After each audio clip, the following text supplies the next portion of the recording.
Bonjour, j'espère que tu vas bien. Alors bienvenue sur ma chaîne et dans ce petit audio qui, je l'espère, va te permettre de trouver une solution si tu te sens à la croisée des chemins.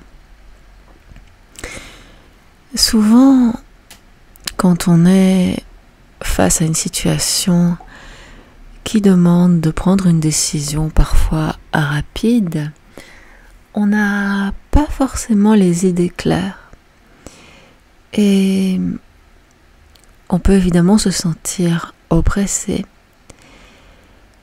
Dans ces cas-là, foncer tête baissée n'est peut-être pas la meilleure chose à faire. Mais ce n'est pas non plus très facile de prendre du recul, de réfléchir. Et pourtant, c'est quand même la manière la plus efficace de prendre une bonne décision. Par exemple, si tu dois prendre une grande décision concernant ton travail, parce que tu as une société, que tu as pas mal de travail, que ton affaire se développe plutôt bien, mais au final, tu te rends compte que tu n'as plus vraiment le temps de t'occuper de la partie qui t'intéresse le plus, par exemple la partie créative ou la partie contact avec les clients, peu importe. Mais concrètement, tu te rends compte que pour pouvoir continuer à respecter non seulement ta clientèle, mais tes objectifs, tu vas devoir peut-être t'associer ou prendre des employés, des collaborateurs. Évidemment, le tout est quand même de garder ton indépendance d'une certaine manière et de respecter le fait que c'est toi qui as créé ce que tu as créé et que tu n'as peut-être pas forcément envie de déléguer tout à quelqu'un. Et évidemment, quand on réfléchit à tout, parfois on peut avoir l'impression que plus on réfléchit, moins on y voit clair. Et puis, il y a d'autres moments où on a l'impression qu'on ne sait plus quoi faire, que tu sais que tu dois prendre une décision rapide, déterminer tes besoins, mettre tes priorités, faire un choix pour te réorienter et tu sens que le temps presse, mais tu n'arrives pas ne serait-ce qu'à penser à plusieurs possibilités parce que tu vois pas par où prendre le problème en fait. Et dans ces cas-là, eh bien, il y a une solution, pas qu'une, mais voilà, moi je vais t'en proposer une, qui est de trouver une sorte d'effet hélicoptère. Alors pour cela, eh bien, je t'invite à t'installer dans un endroit où tu ne seras pas dérangé et de prendre avec toi du papier, de quoi écrire, peut-être plusieurs couleurs, surtout si tu es très visuel. Et puis, d'un espace où tu peux écrire, évidemment, donc une table et une chaise, mais aussi une table sur laquelle tu peux te mettre debout. Alors, je sais que ça peut paraître un petit peu bizarre, mais voilà, fais confiance au processus. La première partie se passe assise. Et il te suffit simplement de t'installer, de reprendre un petit peu ta respiration, surtout si tu étais un petit peu agité. Et une fois que tu auras un petit peu apaisé ce que tu ressens en ce moment, eh bien, tu pourras répondre en prenant le temps dont tu as besoin à ces quelques questions et en n'hésitant pas à mettre pause dans l'audio pour t'aider à avoir le temps nécessaire pour répondre. Alors la première question, c'est: que se passe-t-il très précisément dans la situation que tu vis actuellement. Encore une fois, tu prends tout le temps dont tu as besoin pour écrire, pour développer, peu importe le temps que ça te prend, ce n'est pas ça qui est important. L'important, c'est d'être précis ou précise. La deuxième question, qui est en fait une question double, c'est que vois-tu et comment te vois-tu? Alors ici, on parle de perspective d'une part, mais aussi de comment toi tu vois ta situation actuelle. Donc l'idée c'est d'avoir un point de départ et un objectif.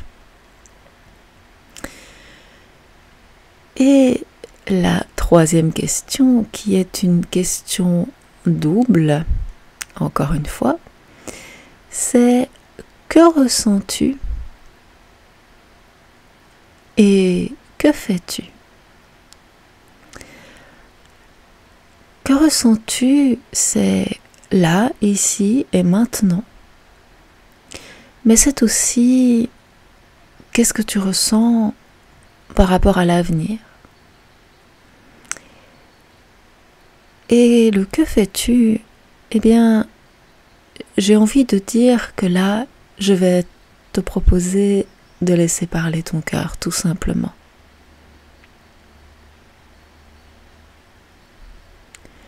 Ensuite, une fois que tu auras répondu à ces questions, je t'invite à penser à un symbole qui ressemble à ce que tu vis. Ça peut être n'importe quoi, ça peut être quelque chose de très simple, ça peut être quelque chose de plus élaboré, et de le dessiner sans t'inquiéter de savoir si c'est bien fait, si c'est artistique ou pas. Ça n'a absolument aucune importance. Et encore une fois, tu prends le temps de faire ce qu'il y a à faire. Ne réfléchis pas trop non plus, il faut quand même que ça soit un petit peu spontané. Et une fois que tu auras terminé tout cela, eh bien, je vais te proposer de déposer cette feuille de papier à terre. Ensuite, de soit monter sur la chaise qui se trouve à côté, sur la table, si tu as assez de hauteur et que tu te sens à l'aise avec l'idée de monter sur la table, et de rester debout. Et là, on commence l'effet hélicoptère. Là où tu es, imagine que tu es dans un hélicoptère et que tu survoles ta vie 25 ans plus tard ou 15 ans plus tard selon ton âge, peut-être 10, peu importe, mais l'idée c'est que bon, si tu as 20 ans, tu peux projeter dans 25 ans et puis après tu adaptes, mais tu te places dans une situation où tu es active, actif, où tu as réussi et tu es au-dessus de tout ce qui est problème, soucis, considérations matérielles. Tu n'as plus aucun problème. Tout est parfait.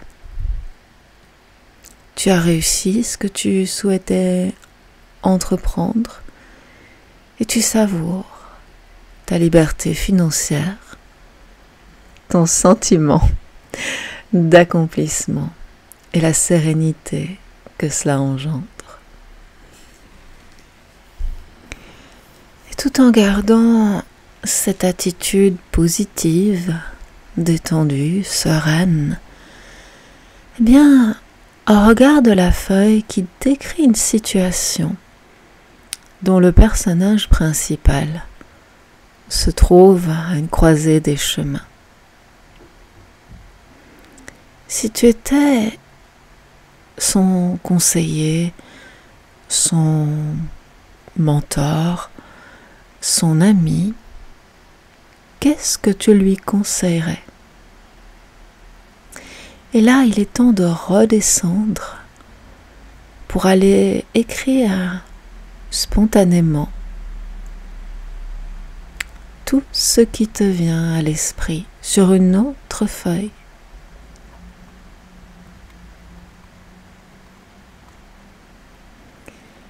Et une fois que tu auras écrit ce que tu avais besoin d'écrire, prends le temps de te relire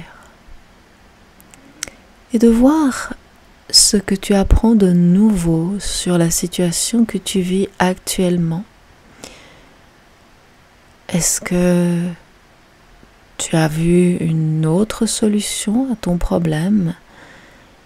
Est-ce que tu as trouvé des moyens pour avancer, pour résoudre ce qui te pose problème? Et surtout, comment te sens-tu face à cette solution ou début de solution que tu viens de trouver?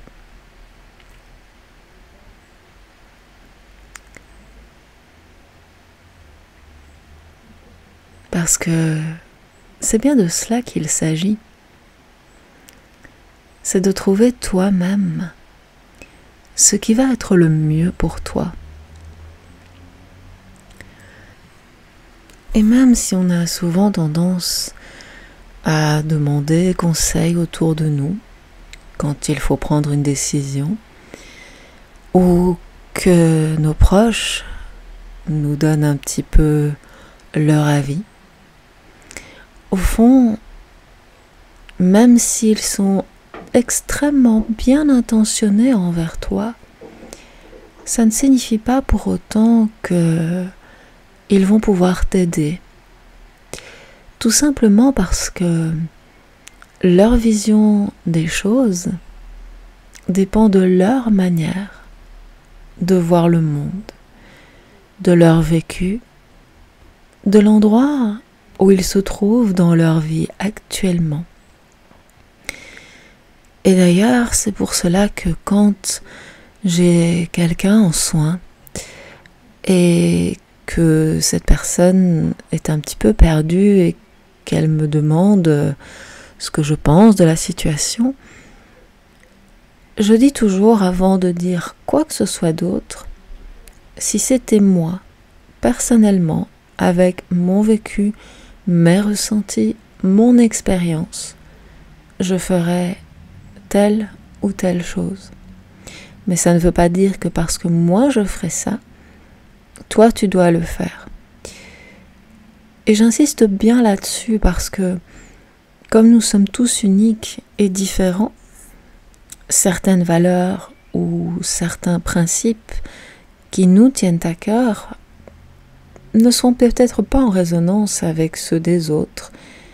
Et puis encore une fois, comme je te disais, on a tous et toutes un vécu différent et donc c'est très difficile de donner un conseil à quelqu'un même qu'on connaît très bien parce que au fond on ne sait pas ce qui pousse la personne à aller dans un sens ou dans l'autre et que oui, bien sûr, on peut essayer de se mettre à la place de quelqu'un, mais on peut jamais être cette personne. Par exemple, si tu as un ami qui a peur de l'eau, qui ne sait pas nager, c'est peut-être pas la meilleure personne à qui demander si tu dois acheter un voilier ou un bateau. Là, je prends un exemple qui est quand même un petit peu un petit peu démesuré parce que ça n'arrive pas tous les jours, mais voilà, c'est sûr que moi, par exemple, qui ne conduis pas, si on me demande un chemin, je peux donner le chemin à un piéton, mais si je dois donner le chemin à un automobiliste, je vais dire, par exemple, à tel endroit, moi je sais plus si la rue est à sens unique ou non, donc il faudra peut-être que vous redemandiez votre chemin un petit peu plus loin parce que voilà, je ne connais pas tous les sens uniques vu qu'à pied on peut passer par où on veut. Et encore une fois, tout ça c'est du bon sens. Mais la personne qui me demande le chemin en voiture ne peut pas forcément savoir que je suis à pied et que même si c'est mon quartier, que je ne connais peut-être pas forcément tous les sens interdits, surtout que voilà, en ce moment Bruxelles est quand même un nid à travaux. Et de la même manière, ça m'est arrivé d'être dans une autre commune de Bruxelles et d'avoir quelqu'un qui me demande le nom d'une rue. Et bon, je connais quand même assez bien Bruxelles, donc je peux aider un minimum les gens, ne serait-ce que pour les mettre sur le bon chemin, mais la personne qui me voit à pied, surtout en ville, a quand même tendance à penser que si je suis là, c'est que je connais l'endroit. Et oui et non. Donc voilà, même si a priori quelqu'un qui est dans une bonne position pour t'aider, de ton point de vue, au fond cette personne n'est pas toi. Et que donc, quand tu t'adresses à quelqu'un, la personne va parler de son point de vue, avec ses peurs, avec ses forces personnelles, mais ça ne veut pas dire pour autant que ça va te correspondre à toi.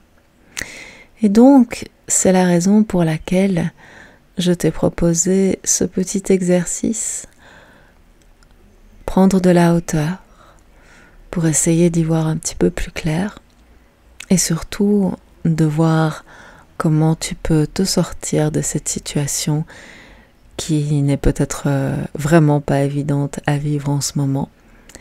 Et surtout te rappeler qu'il y a tout ce qu'il faut en toi, que tu as toutes les réponses et qu'il suffit, entre guillemets, de t'écouter. Et tu verras qu'elles apparaissent. Et pour terminer ce petit audio, eh bien, je vais te donner une petite phrase de Goethe qui disait ceci. Enfin, Goethe disait, la phrase dit, c'est pour ça que j'ai hésité.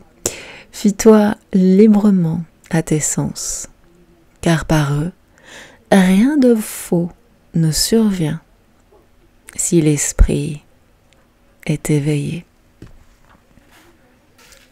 Voilà.